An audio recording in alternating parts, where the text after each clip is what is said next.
Do you like some sparkling water with your liquors? Always, always, yeah. What was silly business for the Three Stooges is all business for Alex Domberg. Well, almost. Ready? 1, 2, 3.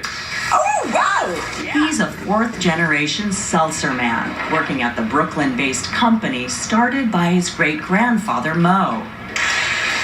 You can say it's in his blood. So what's really changed since your great-grandfather was doing this? As far as the process, nothing. Even this new machine is about a century old. Each vintage bottle is filled with just two things: New York City tap water. We chill the water to 42 degrees. Cold.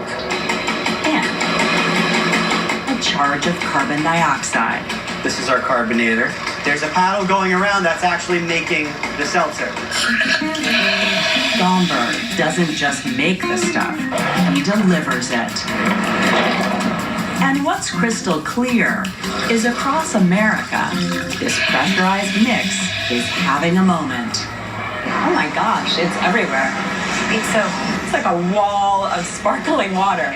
Melanie Hanchy is an editor at Food and Wine magazine. Should we call this category seltzer, or should we call it sparkling water?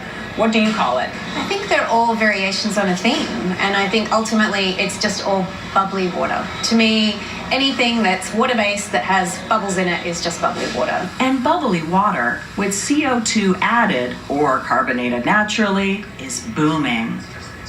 Sales of bubbly water or sparkling water have more or less tripled in the last 10 years.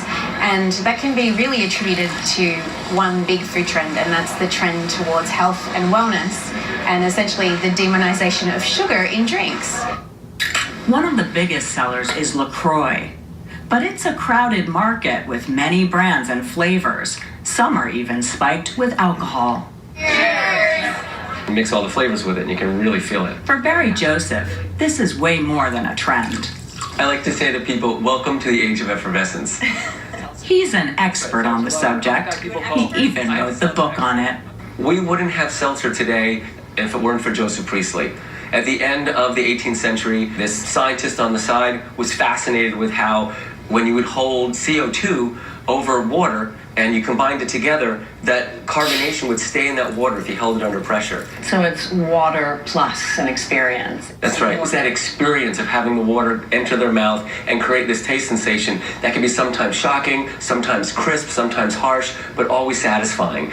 So some people will say, oh, I'm not a seltzer person, I'm a sparkling water girl. What does that mean? I would say it's all the same thing. It's all just branding, it's all just marketing. It's all just carbonated water. What would the world be without seltzer and sparkling water? As some people would say, much flatter.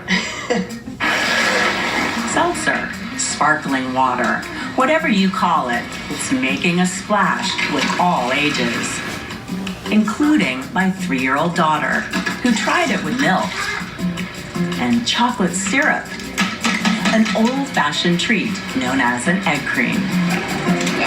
Yum? Is that yummy?